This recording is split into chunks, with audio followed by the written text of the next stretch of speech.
Hello everyone, कैसे हैं आप सभी। चलिए बात करते हैं 11 से लेकर 17 जनवरी तक के जो भी करंट अफेयर्स हैं उनसे रिलेटेड एमसीक्यूज की। और बीच बीच में हम उससे रिलेटेड जो भी आपके स्टैटिक डाटा होगा उसको भी हम देखेंगे, तो वीडियो को लास्ट तक जरूर देखिएगा। और अगर आपको इसकी पीडीएफ चाहिए तो इसकी पीडीएफ कहाँ मिलेगी वो मैं आपको वीडियो के लास्ट में बताऊंगी। तो चलिए स्टार्ट करते हैं। पहला क्वेश्चन है, महिला और बाल विकास मंत्रालय ने किस पोर्टल को लॉन्च किया है। तो which portal has been launched by the ministry of women and child development. तो ऑप्शन दिए गए आपको, Saanch portal, Pankhudi portal, Saksham portal और पोषण पोर्टल। तो महिला और बाल विकास मंत्रालय ने अभी हाल ही में पंखुड़ी पोर्टल लॉन्च करा है। ये जो पंखुड़ी पोर्टल है इसे महिला एवं बाल विकास मंत्री अन्नपूर्णा देवी जी ने लॉन्च करा है। और ये जो आपका पंखुड़ी पोर्टल है ये इंटीग्रेटेड डिजिटल प्लेटफॉर्म है जो कि विमेन और चाइल्ड डेवलपमेंट से जुड़ी जो भी आपकी पहल है उन्हें एक ही प्लेटफॉर्म पर लाने का काम करता है। ये पोर्टल इन मुख्य विषयों पर काम करेगा। कौन कौन से? न्यूट्रिशन, हेल्थ और आपका प्रारंभिक बाल देखभाल और शिक्षा, बाल कल्याण, women safety and empowerment. Next question है, वस्त्र मंत्रालय ने किस शहर में आयोजित राष्ट्रीय वस्त्र मंत्रियों के सम्मेलन के दौरान 15 राज्यों के साथ एमओयू पर हस्ताक्षर किए हैं। तो वस्त्र मंत्रालय ने आपके गुवाहाटी में एक सम्मेलन रखा था राष्ट्रीय वस्त्र मंत्रियों का, और इसमें 15 राज्यों के जो मंत्री थे उन्होंने क्या करा है, एक एमओयू पर साइन करे। नेक्स्ट क्वेश्चन है, प्रधानमंत्री मोदी ने 28वीं कॉमनवेल्थ स्पीकर कॉन्फ्रेंस का उद्घाटन कहाँ किया। तो इसका उद्घाटन किया इन्होंने नई दिल्ली में।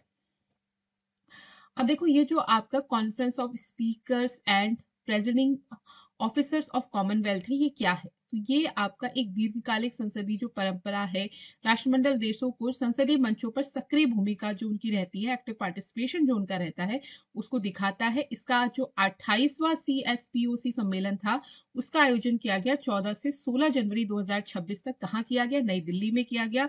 और इसकी अध्यक्षता यानी कि चेयरमैनशिप किसके पास थी? वो थी आपके लोकसभा अध्यक्ष ओम बिरला जी के पास। और इस सम्मेलन का उद्घाटन किसने करा? प्रधानमंत्री नरेंद्र मोदी ने करा। और जो संविधान सदन का जो संसद परिसर है वहां पर इसका उद्घाटन किया गया। नेक्स्ट क्वेश्चन है, भैरव बटालियन ने पहली बार किस शहर में आर्मी डे परेड में भाग लिया। तो भैरव बटालियन ने पहली बार आपके जयपुर शहर में भाग लिया है। देखो, जो ये आपकी भैरव बटालियन है ना, ये पहली बार आपकी जयपुर में शामिल हुई है जिसने आर्मी डे परेड में भाग लिया। और ये एक आपकी fast response special offensive unit है। और 2025 में ये इंडियन आर्मी का एक नया इनिशिएटिव रहा है आपका। और इसका मकसद है कि सेना को मॉडर्न बनाना और फोर्स को रिऑर्गेनाइज करना, ताकि हाइब्रिड और टेक्नोलॉजी बेस्ड जब वॉर्स हों, यानी कि जैसे अभी आपने जो वॉर देखी पाकिस्तान के साथ, जो हमारी वॉर हुई ऑपरेशन सिंदूर, उसमें क्या था, उसमें टेक्नोलॉजी का यूज बहुत ज्यादा किया गया और हाइब्रिड मोड में चली, यानी कि टेक्नोलॉजी भी यूज कर रहे हैं। जो आपकी सेना है वो भी काम कर रही है, वो भी लड़ रही है। तो जब इस प्रकार की जो भी वॉर्स होगी, क्योंकि इन फ्यूचर में हम यही देख रहे हैं कि इसी टाइप की आपकी वॉर्स देखी जाएगी, हाइब्रिड हाइब्रिड होंगी जो कि टेक्नोलॉजी बेस्ड वॉर्स होंगी, तो उसमें आपको नई नई जरूरतें पड़ेगी। तो उन्हीं जरूरतों को आसानी से पूरा किया जा सके, इसी के लिए भैरव बटालियन बनाई गई 2000। नेक्स्ट क्वेश्चन है, मिजोरम के राज्यपाल ने चकमा ऑटोनोमस डिस्ट्रिक्ट काउंसिल में गवर्नर्स रूल कितने समय के लिए बढ़ा दिया। तो ये बढ़ाया गया है अगेन 6 महीने के लिए।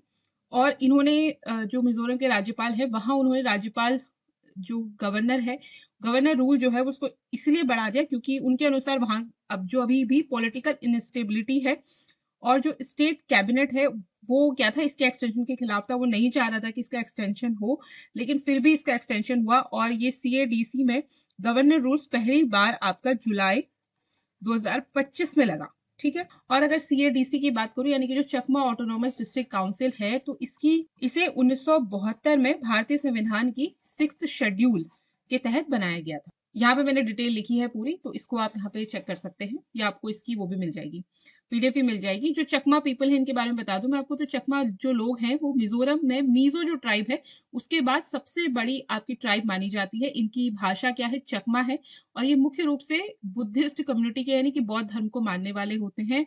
और परंपरागत रूप से झूम कल्टीवेशन करते हैं, यानी कि स्थानांतरित कृषि करते हैं। और इनका जो फैलाव है वो आपका चितगोंग हिल ट्रैक्स में है, यानी कि बांग्लादेश वाले जो क्षेत्र है वहां पे भी रहते हैं, नॉर्थ ईस्ट के हिस्सों में भी रहते हैं।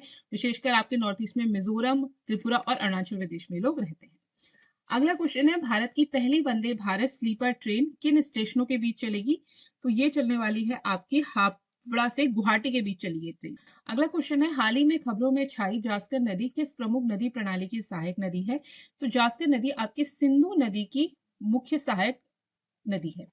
जास्कर नदी आपकी पूरी तरह भारत के लद्दाख में बहती है। ये नदी जास्कर घाटी से होकर गुजरती है और जास्कर नदी का जो संगम है वो नीमू या नीमू के पास सिंधु नदी में होता है। नेक्स्ट क्वेश्चन है, फूलों की घाटी राष्ट्रीय उद्यान किस राज्य में स्थित है? तो ये है आपके उत्तराखंड में। उत्तराखंड के चमोली डिस्ट्रिक्ट में पड़ती है आपकी फूलों की घाटी। ये एक नेशनल पार्क भी है और Naina Devi valley of flower national park के नाम से इसे यूनेस्को वर्ल्ड हेरिटेज साइट का भी दर्जा दिया गया है। यहाँ लगभग 500 से भी ज्यादा आपको अलग अलग वैरायटी के फ्लावर्स आपको देखने को मिलेंगे और इसकी जो खोज की थी वो की थी फ्रैंक एस स्मिथ ने। खोज का मतलब है कि इसे दुनिया के सामने जिसने रखा था बहुत बड़े लेवल पे, वो रखा था आपके फ्रैंक एस स्मिथ ने।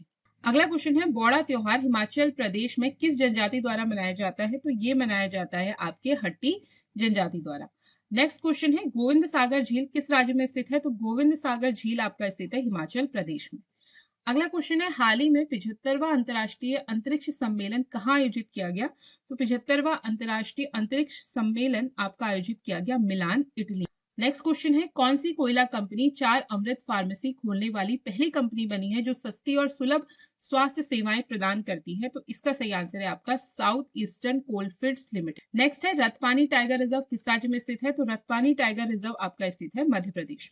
राष्ट्रीय सूचना प्रभावी उपकरण डेटा प्रबंधन प्रणाली किस संगठन ने विकसित करी है? National information impactful equipment data management system has been developed by which organisation? तो ये डेवलप करा है आपके राष्ट्रीय सुरक्षा गार्ड ने।